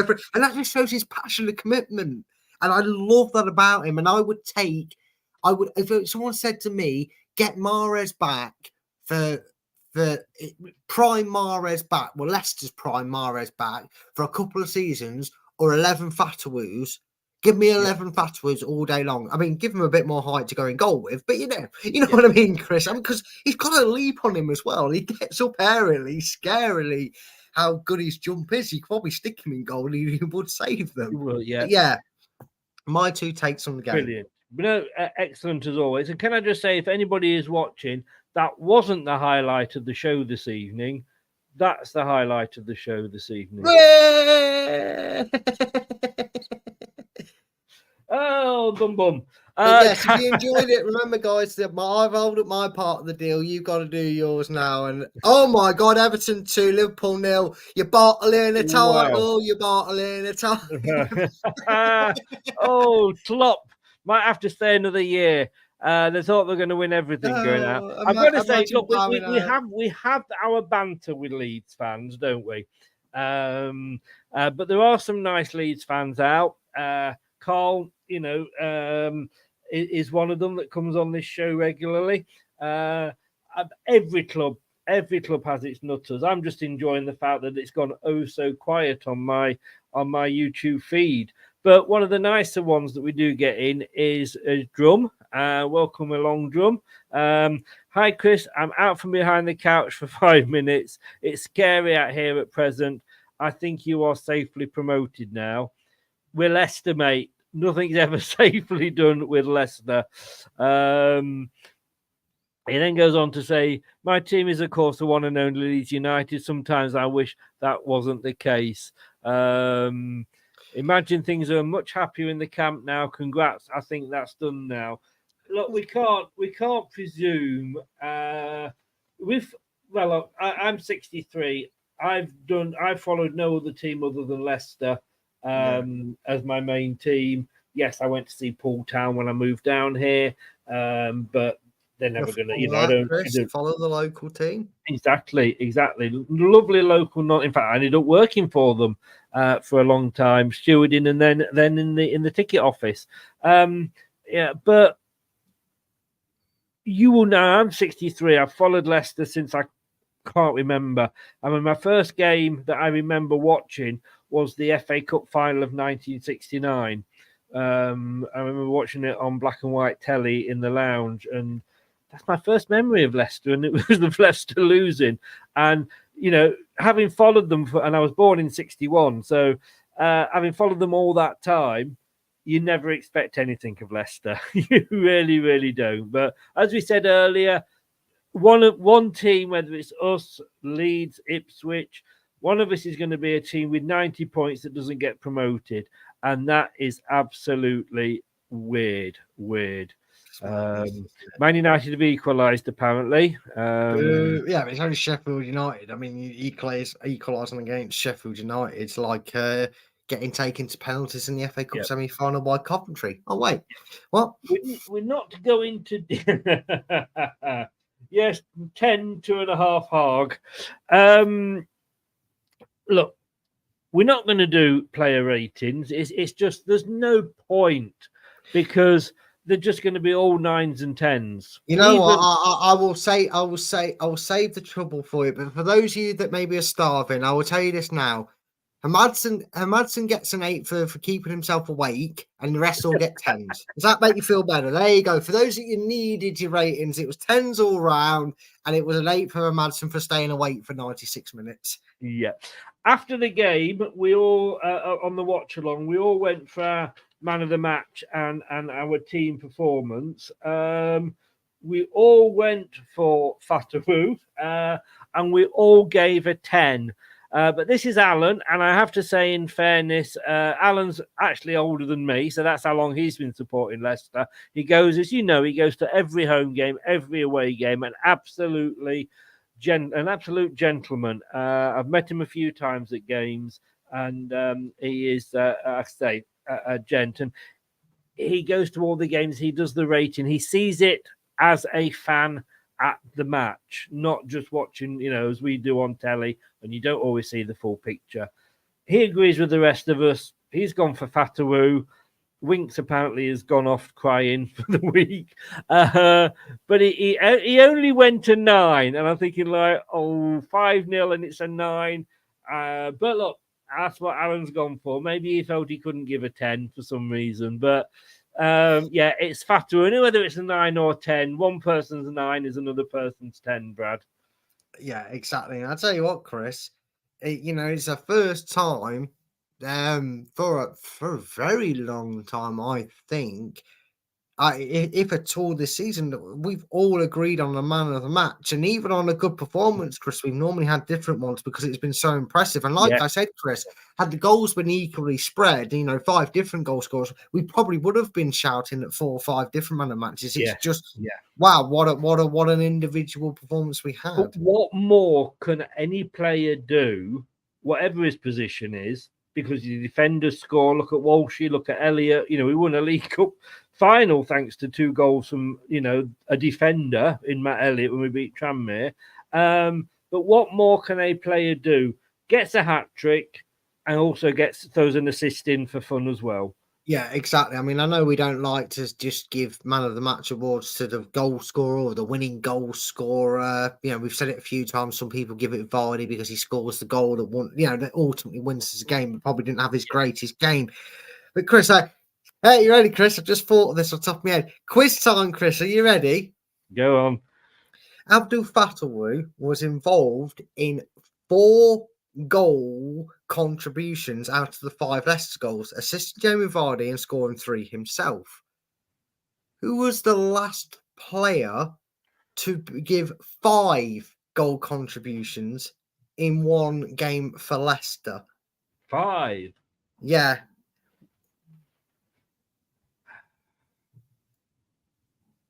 I mean, is it? I'm including winning set pieces in this situation, but this player wasn't.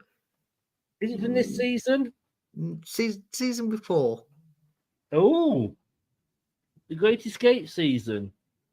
Yeah, Leicester also scored 5 on that night. They were involved in every single goal, this player was. But the other team was also in red, Chris. But they scored 3. Oh my! Well, I immediately my thought came the Everton game, but then that was that season anyway.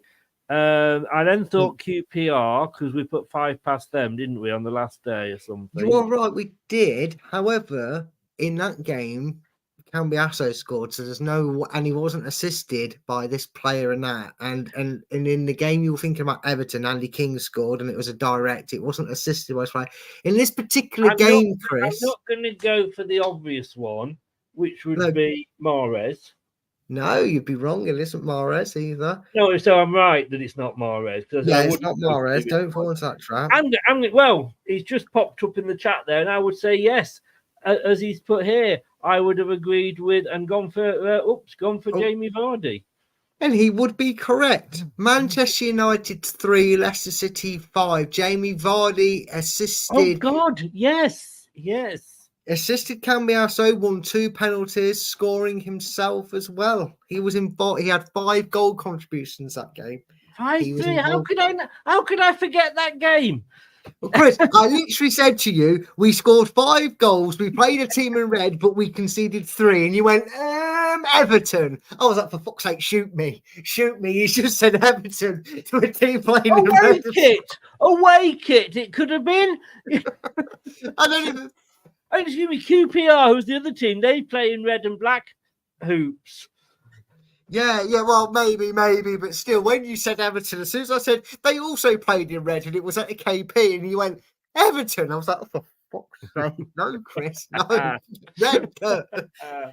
Oh dear. Right, let's just round off with a few comments here. Drum, I don't even think if you lose the last 2 games, I actually cannot see either Leeds or Ipswich overturning a 4 and 5 point deficit. One team maybe, but not both. Too much pressure. That's what I said. mean, Drum, this season is just so absolutely mad. Anything can happen. Absolutely. It's mad, I tell you, mad.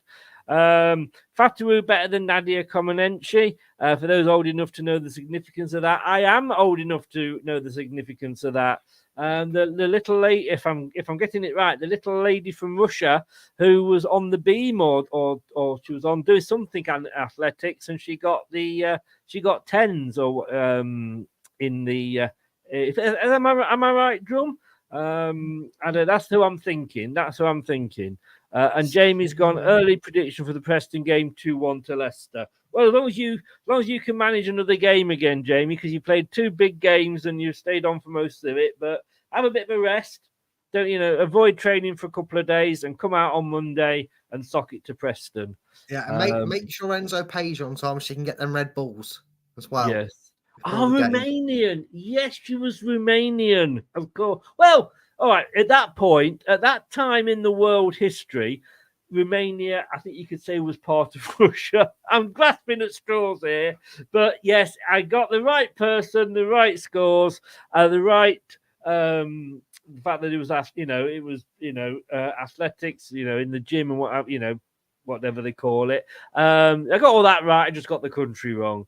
Hull have gone 3-2 up, says John. That'll do me some points, because I'll tell you this much, guys. I mean, no spoilers alert, but nobody except one person. One person's had a very good week. Most of us have had a terrible predictions week. So I'll be thankful for the extra bonus point in that one, because even without Anthony there is 2s and 3s and 1s in the predictions at the moment. And I think one of those is probably me, because I didn't write them down. Sometimes I copy and paste and then I save it, and sometimes I copy and paste and just don't save it because all I'm going to say is, Chris, you're one of the few that has the 1 in the correct result column. You got the Leicester West Brom one.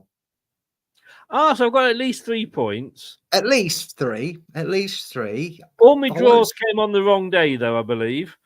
Yeah, I mean, guys, if you ever need betting advice, and please cancel responsibility, never ask Chris. If Chris says to you, right, Chris, I've got 5 games, give me your predictions, and he gets 4 of them down as draws, just assume that's not going to happen and go against it, because this man, Forian's Fences, I mean, I can understand why he doesn't do the company name, because it would fall apart like his predictions do. He had 5 or more draws over a couple of weeks of predictions, not a single point from them. Not a single point from... Anybody that is watching, despite all of that, I'm actually still above Brad. Yeah, you are. And to be fair to you, you actually probably still, in fact, even with tonight's potential result for Hull, you still have more points than me this week. But I don't care. I win the Premier League. It's more important. I'm like the Super League. Honestly, I win that. You are sounding like a Man United fan. Yeah, but we should be. We used to win it. We won it all these years ago. Yeah, I can tell you, Chris, at this point right now, unless Coventry are to get an equaliser, out of all the draws, in fact, this is what Chris predicted. Blackburn 1-1 with Sheffield Wednesday. That finished 3-1. It then went 1-1 between Leeds and Middlesbrough. That went 4-3 to Leeds. He's then gone 1-1 with Coventry Hull City. So right now that's gone out the window as well. By hook or by crook, out of the very little points you've got, your early draw that you predicted early in the prediction league, stop going for 1-1, Chris, because your other 1-1 was wrong as well. Go 2-2, because your only one is the only point you've got from a draw. How ironic is that? Was you went 2-2 for Norwich and Bristol City. And guess what, Chris?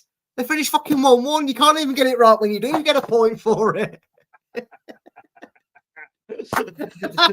I didn't realise that until I was reading it out and checking. But yeah, the one time you don't go 1-1, they finish 1-1. All I will say is that we couldn't win it anyway because we're not allowed to win the prize. No, that's why I'm not trying this season. That's why we're not trying, isn't it, Chris? Really, we could have spoiled it and won it too easily, but we said to each other, "There's no prizes, so we won't try as hard." Hey, look, that nearly was a draw. Leeds, Middlesbrough. It was a good game, actually. Again, from a neutral's point of view, it was a good game. But as I said, none of us are neutrals when it comes to our own games, is it? Brad, you're going to be back tomorrow at 7 with the prediction show. Yes, I am. It's coming around thick and fast. Can't believe it. No, you're not. You're here on Friday with the prediction show. Friday. I'm back tomorrow. I thought then, I've got a night off tomorrow. Then I think, no, I'm not. I'm back at 7 with Craig and Ollie. Now, Ollie is a Preston United fan. He runs a Preston North End fan, and he runs a Preston site. So he will be joining us and talking about what it's like to have a couple of games left in the season where you've nothing to play for. But he will be joining me and Craig 7 o'clock on this channel tomorrow. And then on Friday at this channel, it's that man and Dave. It is. It's like father and son. Yeah. Talk about me always going for a draw. Yeah, tell you one thing you can guarantee in that prediction show, that they'll talk about each game for 20 minutes and still not predict a score. Yeah, I mean, I do spend 18 of them 20 minutes asking Dave, please, God, Dave, give me a score prediction, will you? And he still doesn't do that. But no, the one thing you can also guarantee with Dave is he loves a goal fest. There's 4-2s, 3-2s, 6-1s flying around. So yeah, make sure you do join us for that on Friday. He is what Paul was to Barry of the Truckle Brothers, rest in peace. To one of them, I always forget which one. It sounds horrible. It's like Ant and Deck. I'm like you with them. It's like I forget which one's which. Yes. But all we you are remember is these days it's to me. Or is it to you? I don't know which one said it. I don't even remember now. No. Oh, But look, dear, but yeah. thank you, Brad. Thank you to everybody that's been in the chat and joining. Drum, always welcome. You're very respectful. Like I say, we'll be back tomorrow at 7 p.m. with the preview show for the Preston game. Thank you to everybody that's watched and also everybody that's listened on your favorite podcast platform. Thank you. It's not too late to smash a like. It's not too late to subscribe if you're new. Please do both of those things. But it is too late to apologise. Sorry, I hadn't. And do get over to LTiDtv2. Link is in the description below, and like and subscribe to that channel as well. Like I say, and thank you if you have been listening via the podcast. We do really appreciate it. Until tomorrow at 7, all I can say is it's good night from me. It's good night from him. Good night, guys. Good night. Thanks for watching. These videos are tremendous. You'd better like them too, or I'll be back. The TalkSport Fan Network is the ultimate on-demand destination for the UK's best fan-led football podcasts. Including Leicester Till I Die, independent analysis and reaction for the Foxes faithful. The TalkSport Fan Network. Unbeatable club-dedicated content created by the fans, for the fans. Follow the podcast on the TalkSport Fan Network.